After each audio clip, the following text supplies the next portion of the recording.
നമസ്കാരമുണ്ട് എല്ലാവർക്കും എൻ്റെ ഓണ ആശംസകൾ. ഓണത്തെപ്പറ്റി പറയുമ്പോഴാണ് എനിക്ക് എൻ്റെ പഴയ കാലത്തെ ഓർമ്മ വരിക. ഞാൻ അന്നാണ് ഓണം ശരിക്കും ആഘോഷിച്ചത്. എൻ്റെ അച്ഛനുള്ള സമയത്ത് അച്ഛൻ എല്ലാ ഓണത്തിനും ഓണക്കോടികൾ മേടിച്ചിട്ട് വരും. വിഷുവിനായാലും ഓണത്തിനായാലും അത് ഞങ്ങളെല്ലാവരും നല്ല സന്തോഷത്തോടു കൂടി ആഘോഷിച്ച് അതായിരുന്നു ഞങ്ങളുടെ ഓർമ്മയിൽ, എൻ്റെ ഓർമ്മയിൽ ഇന്നവരെ ഞാൻ ആഘോഷിച്ചത്. ഞാൻ ഇന്നവരെ ഒരു ഓണക്കോടി എടുത്തിട്ടില്ല. പക്ഷെ ഞാൻ എൻ്റെ വേണ്ടപ്പെട്ടവർക്ക് എല്ലാവർക്കും ഞാൻ ഓണക്കോടികൾ എടുത്തു കൊടുത്തിട്ടുണ്ട്. പക്ഷേ എനിക്ക് മാത്രം ആരും തന്നിട്ടില്ല. പക്ഷെ എൻ്റെ വല്യമ്മ എനിക്കൊരു ഡബിൾ മുണ്ട് എനിക്ക് ഓണത്തിന് സമ്മാനിച്ചു. അതിന്ന് ഞാൻ ഉപയോഗിക്കുന്നുണ്ട്. എൻ്റെ ഒരു ആൽബത്തിൽ ഞാൻ ആ മുണ്ട് കൊടുത്തിട്ടാണ് ആൽബത്തിൽ പാടിയേക്കണേ ഒരു പാട്ട്, മണിച്ചേട്ടൻ്റെ ഒരു പാട്ടാണ്. പക്ഷേ അത് ഇന്നും ഓർമ്മയിൽ എൻ്റെ ഉണ്ട്. ആ ഡബിൾ മുണ്ട് ഞാൻ സൂക്ഷിച്ചു വച്ചിട്ടുണ്ട്. കാരണം അത് മാത്രമേ ഉള്ളൂ എൻ്റെ വല്യമ്മയുടെ ഓർമ്മയ്ക്കായിട്ട്. പിന്നെ നമ്മുടെ ജീവിതത്തിൽ എന്നൊക്കെ പറഞ്ഞാൽ നമ്മൾ കൊടുത്തുകൊണ്ടിരിക്കുന്ന ആൾക്കാർ കൊടുത്തുകൊണ്ടേയിരിക്കും, വാങ്ങിച്ചുകൊണ്ടിരിക്കുന്ന ആൾക്കാർ വാങ്ങിച്ചുകൊണ്ടേയിരിക്കും.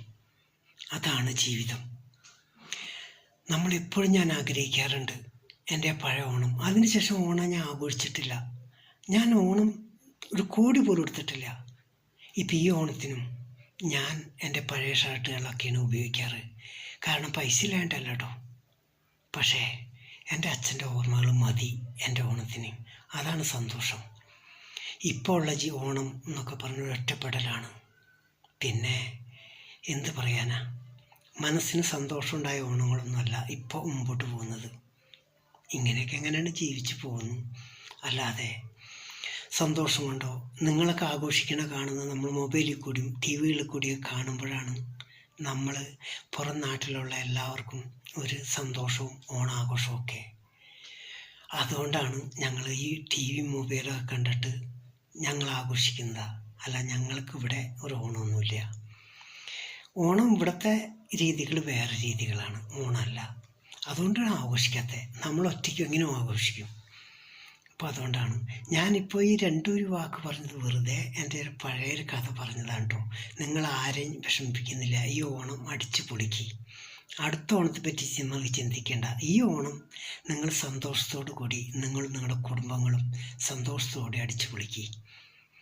അപ്പോൾ ഓക്കെ, ബൈ. ഞാൻ കൂടുതലൊന്നും പറഞ്ഞ് നിങ്ങൾ ബുദ്ധിമുട്ടിക്കുന്നില്ല. എൻ്റെ എല്ലാ സ്നേഹിതന്മാർക്കും കൂട്ടുകാരന്മാർക്കും എൻ്റെ കൂടപ്പിറപ്പുകൾക്കും എൻ്റെ ഓണ